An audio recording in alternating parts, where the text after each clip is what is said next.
Yeah, I'm Dr. Murray Tolbert. I'm an author, a researcher.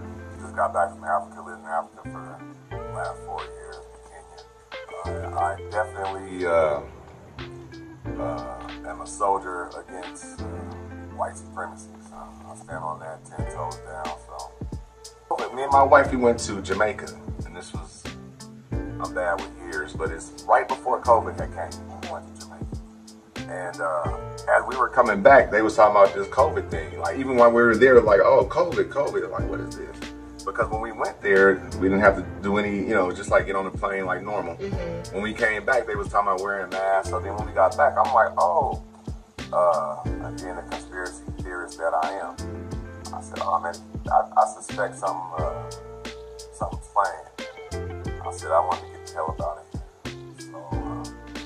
I sold everything that I had. I had a trucking business at that time. I was making some decent money. And I just sold all my material possessions. And my wife did the same, and we went, took a little bit of money to Kenya. Said, well, shit, let's buy some property, build upon it, and sit over here and wait for the end of the world to happen. We've never been there. We've never been to Africa before, so. Okay. What we did was just do land research, see what worked best for us. Okay. Since in Kenya, the cost of the dollar goes way further. They speak English, and they had opportunities where you can possess land. Because most countries, African countries, will just like Ethiopia, unless you get married to Ethiopia. A foreigner can't even go there and buy a car. We built a building. We have apartments, actually 2 apartments and then one like a villa. I see why a majority of Africans are fighting to get over. No disrespect or shade to nobody, but just in my opinion, my experiences, I've been to, I don't know, 6 or 7 different African countries. I just got tired of it because it's colonialism. I blame the white person off top, the white supremacists. They're not free there. Everybody's just poor, and you see this in all kinds of different countries. There's a lot of poverty. The governments are just destroying the people. So, for example, in Kenya here recently, this was right after I left. The president, Ruto, he had passed a tax bill. From the information that I had got, it was like something like 30-something% on everything, 38% of some ridiculous tax.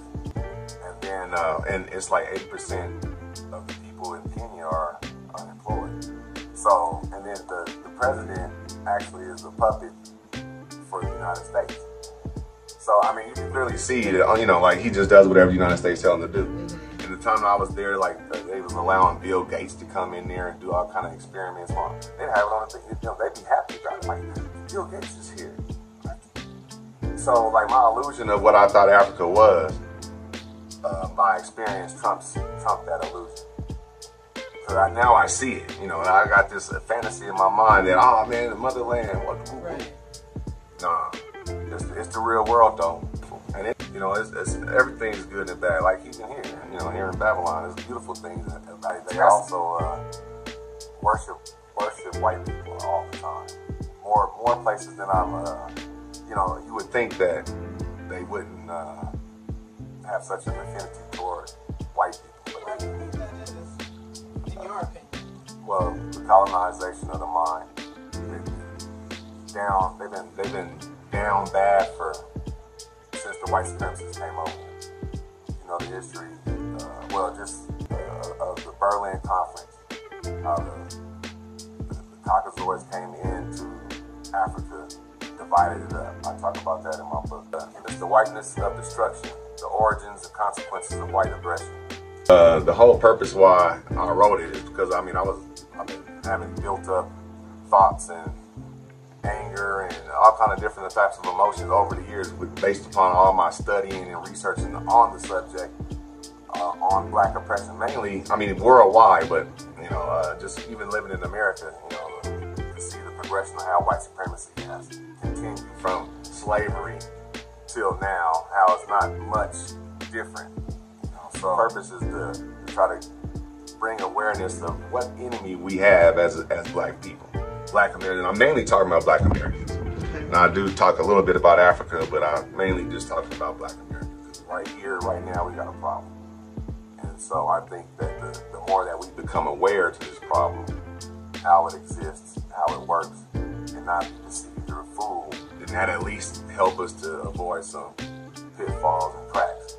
Then at that same time, we should be able to, once we identify that, come together in unity at some level, whatever we are doing, to provide, to produce some kind of constructive results for anything that we're doing, which will initially affect everybody within our circle. So it's a domino effect. And it all starts from understanding what system you in. I think white people love me. My best friend's white. You know, I'm not, no offense for people who got best friends who are white, but if anyone, I would recommend people to check out our dear elder, Huey Fuller Jr. So he has an analogy. The white supremacist is the warden. If you look at any prison system, you have a warden who controls the whole prison. The prisoners in this prison are black people. Now it used to be like that in plantation. Like it was the master in the big house and the slaves on the plantation. So now, you know, you bring it into a whole global scale. The whole planet is a system of white, where the white supremacists are the wardens of the prison, and the prison inmates, our skin color is our prison uniform.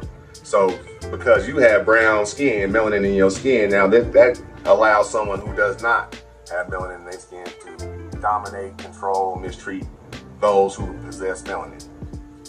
So that's the system of white supremacy. You have white people who are globally in control of black people. And it's done by nefarious tactics, murders.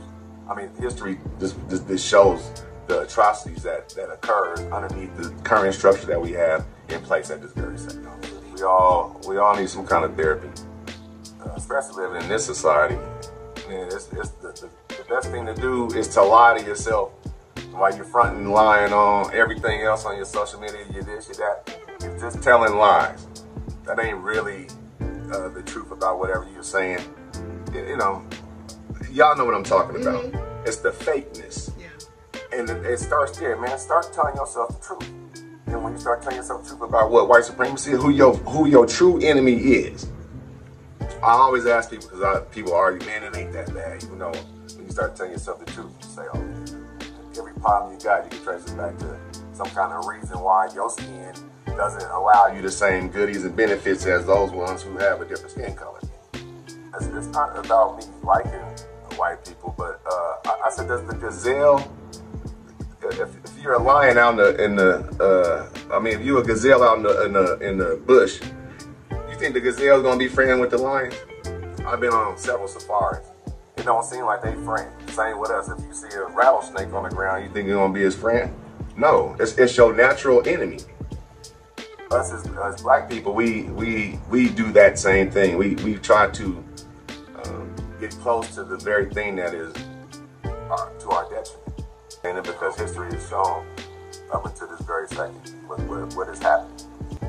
So, man, it's all war tactics put out by the white supremacists. They don't want to control the media. They don't want to control the images that people see and how they perceive things. They have great power over that. And a lot of people fall victim to that. Sis over here was saying on the way here how the Hispanics in her class are so disrespectful, dropping the N-bomb every time, you know, just mad disrespectful. You know, and this is the entire system of white supremacy, which is so many facets, but just dealing here in America.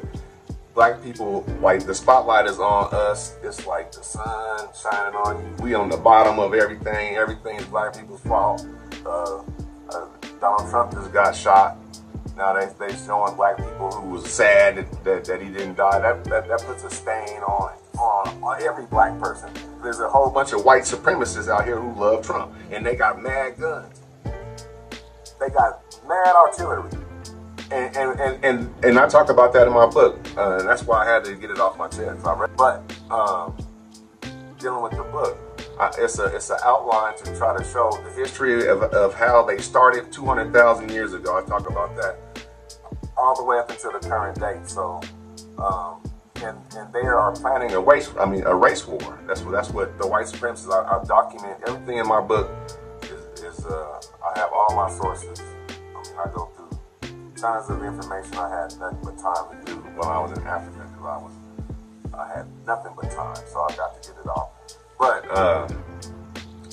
the white supremacists, there's a book called The Turner Diaries. This book was written in the 70s, and it's a white supremacist manual of how they're going to start the race war. Timothy, all the old terrorists, white terrorists that's killed black people or blown up buildings, and like Timothy McVeigh, for example. He studied the Turner Diaries. It was also Dylan Roof and the school shooting that happened up here in Columbine. They read that manual.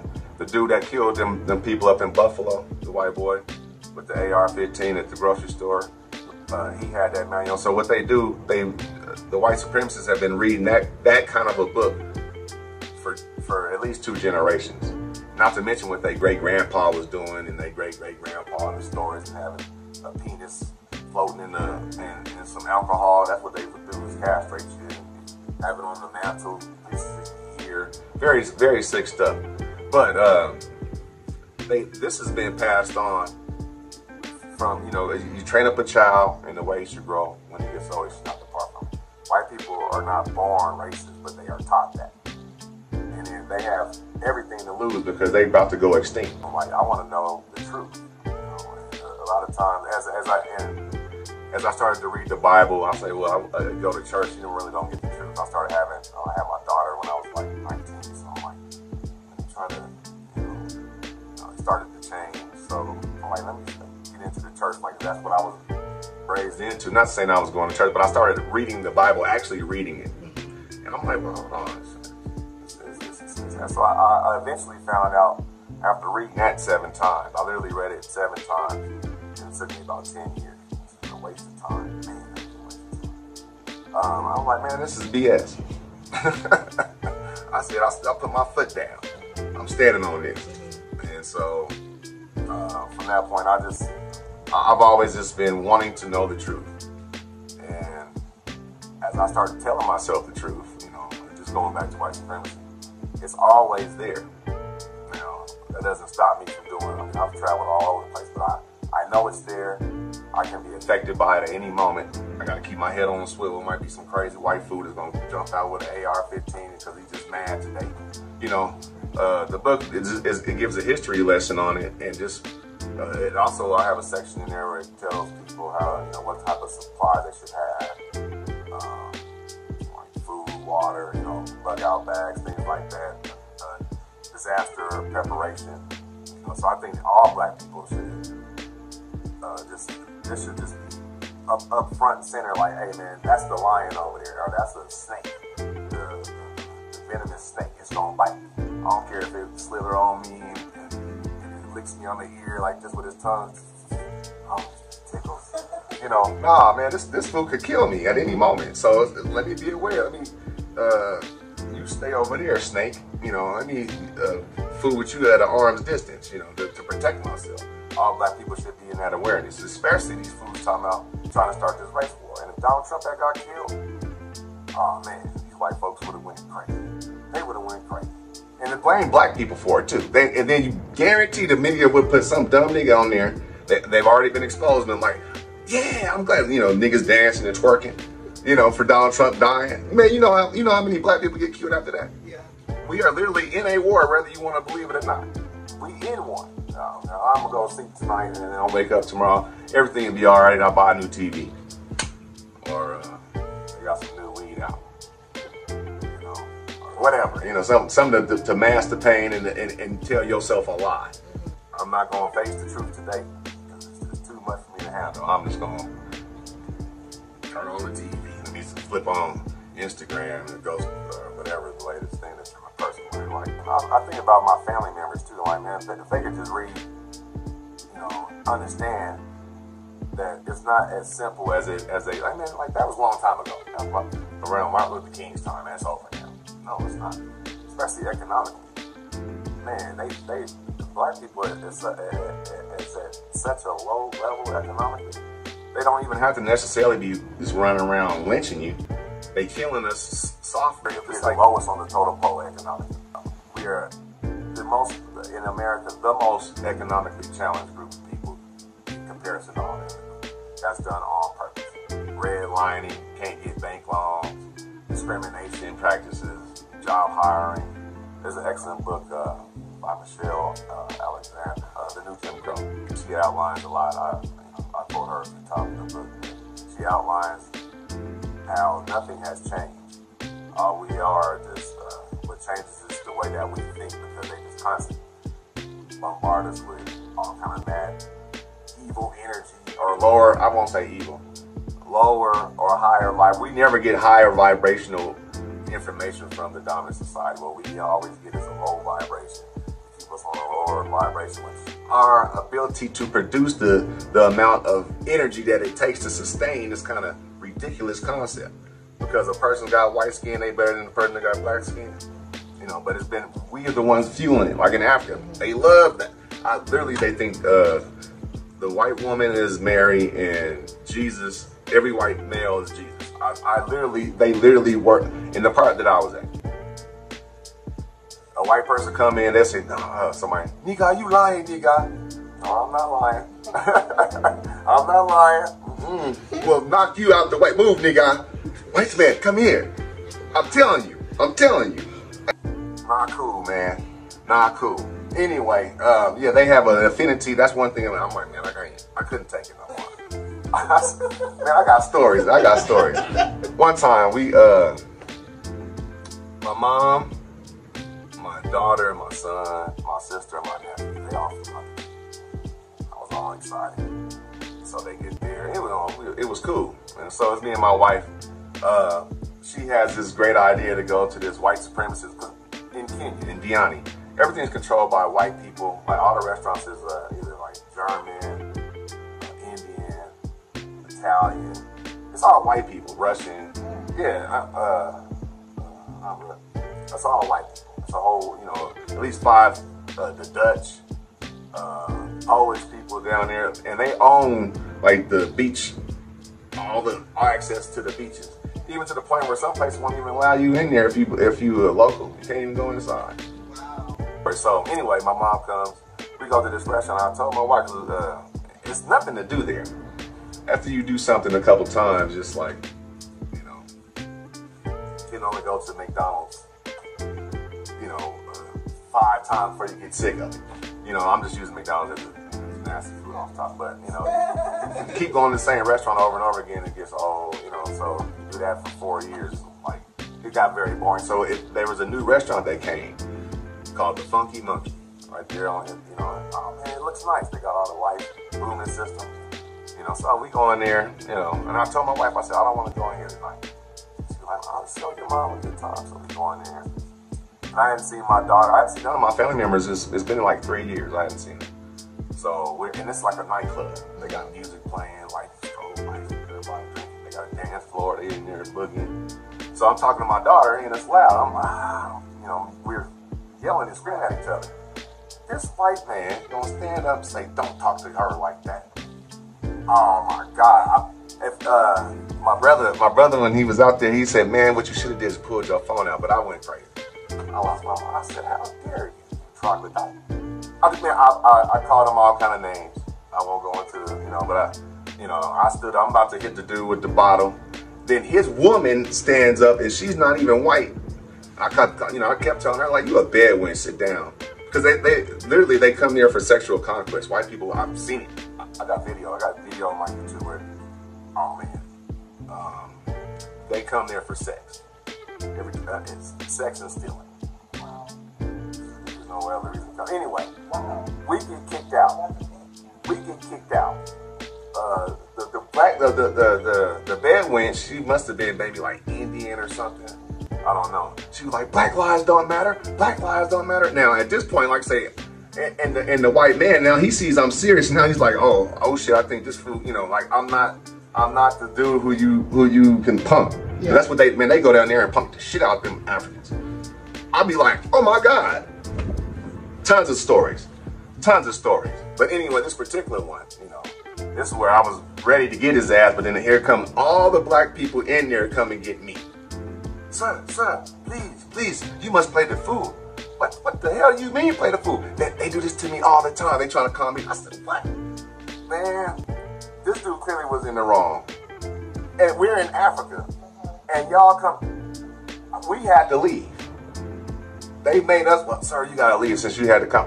What? He's the one that started this shit. What you talking about? I got kicked, my whole family. We all got kicked out, you know. So, and they were like, man, you know, sorry, man. I gave them a free deal. I mean, free meal after that. You know, I mean, that kind of stuff. Like, that just put a bad taste in my mouth. You know, I might as well go home and go through that. I ain't gotta live here with flies that just consistently all over the place. I got YouTube videos, and I had to, man, it's a sacrifice living there. And you gain some things too, but I got tired of that. I said, Trump may most likely be the president. What does that mean for black people? How does it, whatever president's going to be, don't really matter. How is this going to affect our pocket? How are we going to be able to survive? How are we going to be able to put food on the table? You know, these are real life issues right now. You know, how are we going to pay the rent? You know, I just lost my job, or they downsized, or whatever. You know, so the more that we stay focused in on that, I think that will greatly help us to reduce the possibilities of falling down past mistakes that you may have done in the past, you know, because we tend to go through the same thing again. I don't see myself in the same boat again. You know, avoiding pitfalls is the main point. Why are we trying to just navigate? And first thing is being able to live, but the second thing is being aware of our surroundings. We live in a system that is designed to keep us down. The universe also, for each individual, has shown them and given example upon example, whether how subtle or direct it is. And no matter how you want to understand it or not, you know, but I know for a fact everybody who got melanin in their skin has had an example in one way or another. Whether you paid attention to it or not, is here or there. But dealing with microaggressions, teaching people, like, you know, we having a conversation like, oh man, this white lady said something to me at the grocery store, you know, some passive aggressive gesture, you know, and so instead of you just cussing her out, oh, this lady here, you'll be able to say, hey man, this is some passive. I suspect this is a white supremacist off top. I gotta tell y'all about that. So I written down, and this is what I stand on, that I suspect that every white person is a white supremacist. I suspect it. Somebody's walking down the street. Alright, we ain't even had a conversation. See me, but I just seen them on TV. I suspect that person could be a white supremacist. I suspect. Why? Because they have white skin. Just because that. So they can be a white supremacist. So only time that a person is confirmed a white supremacist is when they do some harmful act to a black person. Whether it's a passive aggressive, some white lie, or they flat out murder you. You know, from one extreme to the next. At that point, I go from I don't suspect it anymore. Now you are a white supremacist. So now you're the lion and I'm the gazelle. Somebody hear this, oh man, that's weak talk. Well, we live in a system. Go out there with your gun. None of these niggas be running up here on the police with their gun. Police going up, oh no. Hands up in the air. You watch First 48?